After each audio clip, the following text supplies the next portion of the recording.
Ya, shalom teman-teman. Semangat. Ya, masih ditampilkan Roma 8:29. Sore hari ini saya mau sharing aja ya.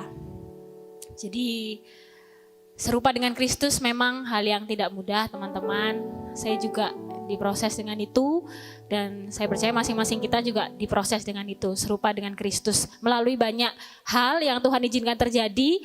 Semua diizinkan terjadi dalam hidup kita, tujuannya hanya satu, untuk membuat kita semakin serupa seperti Kristus. Karena seperti Kosen bilang, rancangan awal kita diciptakan adalah hanya untuk serupa dengan Dia, sehingga ketika kita hadir di dunia, di bumi, kita jadi representasi, ya, representative of Christ Kingdom. Jadi apa yang Tuhan kerjakan, Tuhan rindu juga manusia kerjakan. Apa yang Tuhan perkatakan manusia, Tuhan juga rindu manusia perkatakan. Nah, malam hari ini saya mau sharing untuk perjalanan hidup saya dalam yaitu Christ likeness ya. Di dalam pergumulan kami berdua, saya sama suami sama Kak Wea. Dan dalam kami memutuskan itu, banyak hal terjadi dalam kehidupan kami gitu ceritanya. Sampai pada satu titik saya yakin itu adalah satu visi yang Tuhan taruh dalam hati saya untuk boleh itu tadi menggenapi apa yang Tuhan mau kerjakan dalam kehidupan saya. Karena saya terlalu percaya, saya lahir, saya ada sampai di usia saat ini, saya masih hidup sehat, itu Tuhan punya rencana, Tuhan punya tujuan, Tuhan gak pernah iseng. Tuhan gak ciptain aja kamu hanya untuk ya bagus-bagusin bumi aja, enggak. Tuhan gak pernah iseng ya. Setiap nama, setiap pribadi itu Tuhan yang ciptakan spesial, otentik, original ya. Ada maksudnya, ada tujuan ilahi yang harus digenapi gitu. Jadi makanya kalau saya bilang jangan hidup sembarangan. Iya, saya pernah hidup sembarangan. Saya pernah jatuh, saya pernah tadi hamartia, meleset, yang harusnya lurus, menggok sana, belok sini, saya pernah, ya. Tapi dari situ akhirnya Tuhan mendidik untuk tahu bahwa hidupku ini bukan punyaku, aku nih umat tebusan, aku sudah dibayar lunas, bukan dengan barang yang fana, tapi dengan darah yang mahal. Oleh sebab itu hidupku mahal. Hidup kita semua mahal. Jadi jangan sembarangan hidup. Yes, gitu. Nah, dari situ saya berubah. Setelah saya jatuh ketika itu, kemudian Tuhan bangkitkan saya. Di situ saya sadar, wah, harusnya aku nggak layak. Harusnya aku, ya bukan aku gitu. Tapi Tuhan yang melayakkan saya. Tuhan yang mengampuni. Tuhan yang mengembalikan kembali. Oleh sebab itu, dari titik itu, saya nggak berani lagi macam-macam dalam hidup. Kapok ya, bahasanya itu kapok. Saya nggak mau. Dan dari situlah saya ngejar. Apa sih Tuhan mau? Aku ini seperti apa sih? Tuhan mau aku ini mengerjakan apa sih? Waktu itu di Lombok tahun 2019, Tuhan izinkan saya ke Lombok. Itu dalam rangka penugasan pekerjaan. Tapi ternyata ketika saya dikirim, itu nggak sekedar dikirim, nggak sekedar tugas menyelesaikan amanatnya kantor, enggak. Tapi ketika itu Tuhan kirim untuk belajar. Di Lombok saya masuk rock pertama kali. Ya, sebelumnya saya bukan rock. Waktu di Lombok saya masuk rock pertama kali, dan dari situ saya mulai kenal karena nilainya sama, ya, yang diajarkan tuh sama. Dan puji Tuhannya, Pak Gembala waktu itu juga satu line ya, satu garis dengan tempat ini, yaitu Christ likeness juga. Arah pengajarannya adalah Kristus. Hidup kita dibawa untuk menggenapi kehendak Tuhan, menggenapi rencana Tuhan dalam hidup kita gitu. Nah, dari situ saya mulai tahu nih, oh ya, hidupku adalah Kristus. Aku bekerja untuk Kristus. Aku hidup untuk Kristus. Aku melakukan apapun untuk Kristus. Aku berkata-kata untuk Kristus. Semuanya.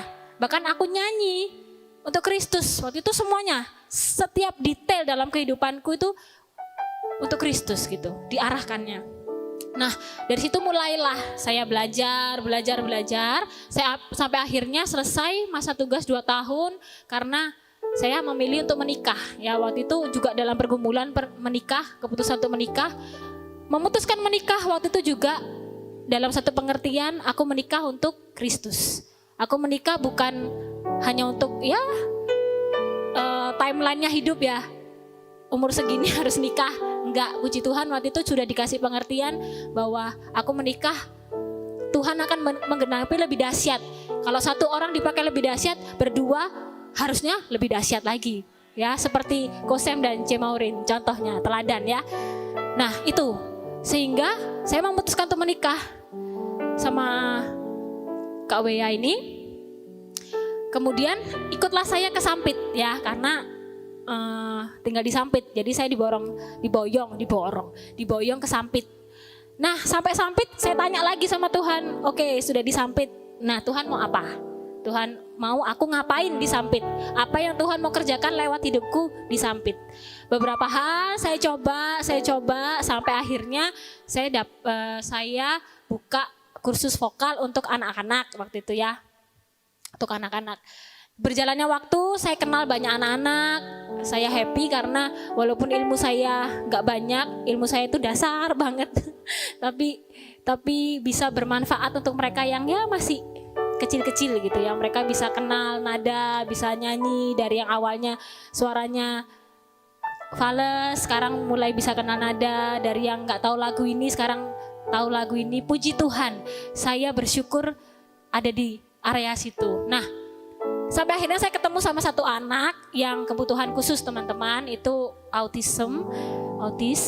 Kemudian sudah hampir setahun ini saya ajar dia dan saya jatuh cinta sama anak ini. Maksudnya saya ada hati ya, maksudnya terbeban. Karena ngelihat nih, wah ternyata anak kebutuhan khusus tuh bisa juga loh punya kemampuan yang sama seperti anak normal, bahkan mungkin lebih tinggi lagi ilmunya gitu, talentnya. Nah, dari situ Tuhan taruh satu visi dalam hati. Ngomong gini dalam hati, kenapa kamu nggak buka kursus vokal khusus untuk mereka? Karena pergumulan yang sama di orang tuanya, nggak menemukan guru atau terapis yang mumpuni atau yang kompeten di bidang itu untuk anak-anak kebutuhan khusus. Di Sampit ini belum ada. Terkendala itu akhirnya nggak bisa berkembang gitu, nggak bisa buka sekolah, nggak bisa buka pendidikan untuk anak khusus ABK gitu. Akhirnya waktu Tuhan kasih itu saya bilang iya juga gitu. Siapa yang handle mereka, siapa yang pegang kehidupan mereka gitu, siapa yang mau perhatian sama mereka gitu. Oke, waktu itu muncul di pikiran saya, tapi Tuhan, aku nih nggak tahu ilmu tentang itu, bukan backgroundku. Aku kalau nyanyi biasa untuk anak normal ya bisa, tapi kalau untuk ABK terus terang nggak tahu gitu. Taunya ya hanya waktu ngajar anak satu ini, yang lebih dalamnya nggak tahu. Sampai akhirnya saya ikut beberapa seminar-seminar yang tentang ABK, kebetulan banyak yang free kan, jadi saya ikutin seminar, tanya jawab, saya berusaha cari tahu, belajar. Nah, saya mikir, saya kalau harus belajar, gak bisa di tempat ini, karena terus terang di tempat ini belum ada yang bisa support itu, secara materi ya, keilmuan tuh belum ada. Nah, salah satu tempat yang bisa mendukung itu adalah Malang, tempat saya awal gitu kan. Saya ada beberapa teman, saya kontak, saya sharing, dan mereka menyambut dengan baik dan mereka menunggu. Kalau ke Malang, temui aja saya, sharing yuk gitu. Karena di sini banyak banget kasus, kamu bisa belajar katanya gitu. Oke, Bang. Nah, dari situlah akhirnya saya salah satu alasan yang membuat saya mau pindah ke Malang ya. Selain saya harus melayani keluarga, ada yang harus kami layani di Malang gitu. Nah, yang saya mau sharing teman-teman, perjalanan saya ini intinya adalah ketika kita mau memberi diri, ya, menyediakan diri, seperti kalau saya bilang wadah yang baru, bilang ke Tuhan, Tuhan ini aku, Ya, apa yang Tuhan mau kerjakan dalam hidupku? Karena Tuhan sekali lagi tidak pernah iseng menciptakan kita. Tuhan nggak tanpa tujuan gitu. Setiap kita dipanggil, Roma 8 ayat 29, kita dipanggil, ditetapkan dari semula untuk serupa dengan Dia. Serupa dengan Dia, ya kita lihat teladannya Yesus gitu. Yesus seperti apa? Yesus adalah pribadi yang taat kepada Bapaknya, setia sampai mati. Walaupun Dia harus melalui setiap proses yang luar biasa, tapi Dia selesaikan sampai di kayu salib di Bukit Golgota, menyelesaikan dengan kemenangan. Itu yang membuat pengertian serupa dengan Kristus bagi saya pribadi adalah teladan Yesus sendiri. Ya, Dia mau menyediakan dirinya turun dari tahtanya ke bumi untuk menyelesaikan tugas dari Bapaknya, menyelesaikan taat setia sampai mati. Itulah teman-teman yang saya rindu sharekan malam hari kepada teman-teman adalah hidupku ini bukan hidupku lagi gitu. Apa yang Tuhan mau kerjakan, kerjakan aja. Memang mungkin banyak hal yang bertentangan sama keinginan kita. Saya berat, mau tinggalin sapi itu berat. Karena yaitu tadi anak-anak didik yang sudah mulai dekat, kenal, saya harus lepasin. Saya pamit satu persatu dan mereka responnya semua sedih. Saya juga sedih. Cuman ya saya harus lepasin gitu. Karena saya mau belajar, mau lebih lagi. Kemudian teman-teman yang di sini, keluarga di tempat ini, teman-teman yang sudah dekat dengan saya, kita pelayanan bareng, saya harus lepasin gitu. Sementara waktu, saya nggak tahu rencana Tuhan bagi saya dan suami, saya nggak tahu. Saya mau ikut aja. Yang jelas saya hanya berusaha menyediakan diri saya untuk Tuhan gitu. Saya mau membiarkan Tuhan bekerja, membiarkan Tuhan menggarap saya gitu. Saya nggak mau ikutin apa mau saya sendiri. Kalau mau saya sendiri ya kenyamanan, ya nyaman di tempat ini. Cuman harus ada yang saya lepaskan. Saya nggak mau hidup karena ya saya pengen hidup semauku gitu. Mauku begini, ya begini gitu. Nggak peduli kata orang, hidupku yang menurutku baik, ya begini. Nggak. Saya mau belajar aja. Saya mau belajar, Tuhan arahkan kemana, saya mau ikut gitu. Walaupun di depan saya lihat ya proses gitu. Saya nggak lihat sesuatu yang enak-enak nih di depan. Cuman saya lihat proses nih di depan. Saya mulai dari nol lagi sama suami. Ya nggak apa-apa. Saya terlalu percaya di mana ada visi, di situ ada provisi, penyediaan Allah. Kayak lagu tadi, hikmat kebajikan Tuhan sediakan bagi kita. Itu saya imani. Ada hikmat, ada kebajikan yang Tuhan sediakan untuk saya menggenapi firman-Nya, menggenapi rencananya. Amin. Saya rindu anak-anak muda terutama mulai tanya sama Tuhan, Tuhan maunya apa dalam hidupku? Tuhan mau aku ini menggenapi rencanamu di bidang apa? Ya Tuhan kasih talent, ke skill, kemampuan itu juga gak iseng. Ya kita satu kesatuan tubuh Kristus. Ada tangan, kepala Kristus ya. Tangan, kaki, bagian tubuh kita semua punya fungsi. Nah kita nih fungsi masing-masing. Saya dipanggil di bidang ini, C. Maurin dipanggil di bidang A, Ko Adit di bidang yang lain. Semua daripada kita dipanggil untuk masing-masing fungsi. Nah sudahkah kita pernah tanya sama Tuhan, Tuhan aku dibawa kemana hidupku? Apakah aku hanya lahir, sekolah, menikah, kemudian mati? That's it, selesai. Kalau saya nggak mau, terus terang, saya pengen more, lebih. Saya mau berguna. Kalau tadi pagi saya sharing, saya bilang saya mau berguna bagi kerajaan Allah. Karena nanti kita itu tadi, kita memerintah loh. Tujuan kita bukan hanya masuk surga, itu janjinya ya dan amin. Tapi memerintah yang saya kejar. Saya mau jadi orang-orang yang memerintah bersama Kristus. Bukan jadi warga biasa. Harusnya itu jadi kerinduan anak-anak yang kenal Bapak kita. Bapak kita tuh luar biasa. Nah kita mau nih representatif Christ Kingdom, kita dilatih di kerajaan di sini. Mendatangkan kerajaan Allah di sini. Kita latihan untuk kita memerintah bersama Bapak di sana. Nah, siapa orang-orang yang bisa memerintah? Kok saya bilang itu tadi serupa. Serupa dengan gimana? Ya itu tadi, ayo Seperti Kristus menggenapi rencana Bapaknya. Rencana Bapaknya diselesaikan sempurna. Nah kita sudahkah bertanya sama Tuhan, rencana Tuhan bagiku apa? Kalau aku kerja di tempat A, rencanamu apa Tuhan? Masa aku cuma kerja gini doang? Gak mau, hanya sekedar dapat duit. Itu fana teman-teman. Tapi yang kekal adalah kita kenal apa rencana Tuhan. Amin. Cemoran pernah bilang, wah itu salah satu hal yang meneguhkan saya juga. Perpikirkanlah perkara-perkara yang di atas bukan yang di bumi. Salah satunya itu, perenungan gini. Saya kerja, saya dapat tugas ini di pekerjaan, buat apa Tuhan? Perkara surgawi apa yang harus aku kerjakan lewat ini?